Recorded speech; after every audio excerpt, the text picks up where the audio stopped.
Naging tropical depression na ang low pressure area o sama ng panahon na huling namataan sa silangan ng northeastern Mindanao. Huling namataan ng pag-asa ang sama ng panahon sa layong 1,360 kilometers. Silangan ito ng northeastern Mindanao nasa labas pa ng Philippine Area of Responsibility. Taglay nito ang lakas ng hangin aabot ng 45 km bawat oras malapit sa gitna. At pagbugsong umabot ng 55 km bawat oras na ayon sa pag-asa ay halos hindi gumagalaw sa kasalukuyan. Naku, nag-iipon pa ng lakas. Batay sa pagtaya ng pag-asa, posible itong pumasok ng power line sa Huwebes ng hapon o gabi at tatawagin sa pangalang Domeng. Inaasahang lalakas pa ito. Magiging ganap na bagyo pagsapit ng Sabado habang nasa loob ng Philippine Sea. Ayon sa pag-asa, maliit ang posibilidad na maglandfall ito sa bansa. Ngunit dadaan ito malapit sa extreme northern Luzon kung saan baka magtaas sila ng Tropical Cyclone Wind Signal number 1. Samantala, inaasahan ding palalakasin ng Tropical Cyclone ang Southwest Monsoon o habagat pagsapit ng Sabado na maaaring magdulot ng mga pagulan sa ilang bahagi ng bansa. Sabi din ho ng pag-asa, maaaring ito ay maghudyat na rin ang pagsisimula nga ng Southwest Monsoon na indikasyon na papasok na ang tag-ulan. Pero kahit ho umuulan sa ilang bahagi ho ng Mindanao, sa pool naman ng heat index peaks na 47 degrees Celsius. Ang tatlong lugar sa bansa kahapon, kabilang dito ang Dagupan City sa Pangasinan, Tuguegarao City sa Cagayan at Sangli Point sa Cavite City. Ayon sa pag-asa, halos 40 lugar din ang umabot sa danger level ng heat index o ay nasa pagitan ng 42 hanggang 51 degrees Celsius. Tinawag ito ng pag-asa na nasa antas na ng danger dahil sa mataas ang panganib ng heat cramps at heat exhaustion. Maaaring humantong sa heat stroke kapag medyo natagalan ang exposure sa init ng araw.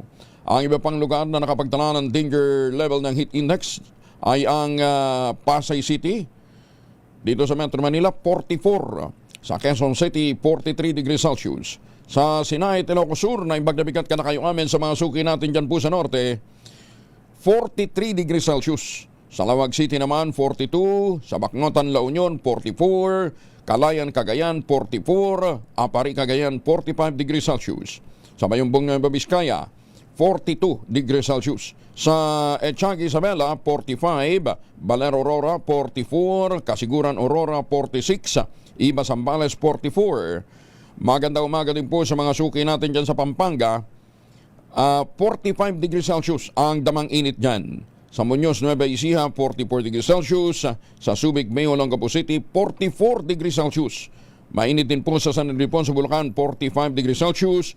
Sa Kamiling, Tarlac 46. Sa Tarlac City 44. Ambulong sa Tanaon, Batangas. Maganda umaga kay Mayor Sene Mendoza 43 degrees Celsius.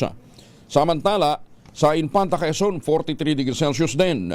UP Los Baños, 42. Calapan, Oriental Mindoro, 42. Ganyan din sa San Jose. Sa Romblon, Mayor Guard, 42 degrees Celsius dyan. Dahil Camarines Norte, 42. Legazpi City sa Albay, 42. Sa Birac, Catanduanes, medyo mas mataas din, 43 degrees Celsius. Ganyan din sa Masbate City. Sa Huban, Sorsogon, 42. Sa Pili, Camarines Sur, mas mainit, 46 degrees Celsius. Roa City sa Capiz, 45 degrees Celsius. Kaigang ba? Sa Iloilo City, 42. Sa Catarman, Northern Samar, 44 degrees Celsius. Sa Catbalogan, Western Samar, 42. Tacloban City sa Leyte, 42 degrees Celsius. Sa Borongan, Eastern Samar, 43.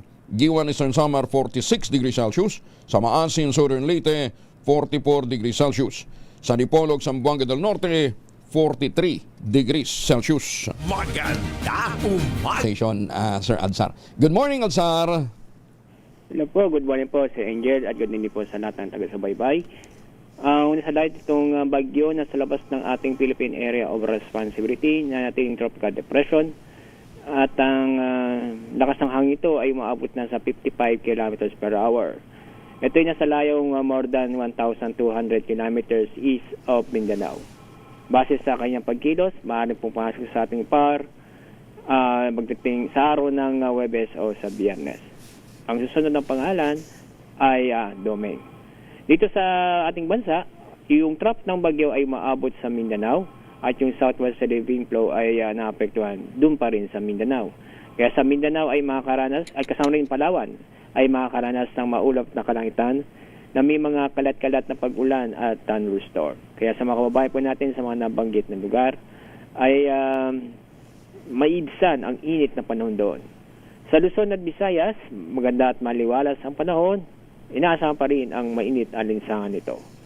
Sa ating heat index, para sa ngayong araw, na mataas ay 46 degrees Celsius sa Tuguegarao City, Cagayan at sa Sangliport, Cavite. Sa Metro Manila, ang ating heat index ay 42 hanggang 44 degrees Celsius.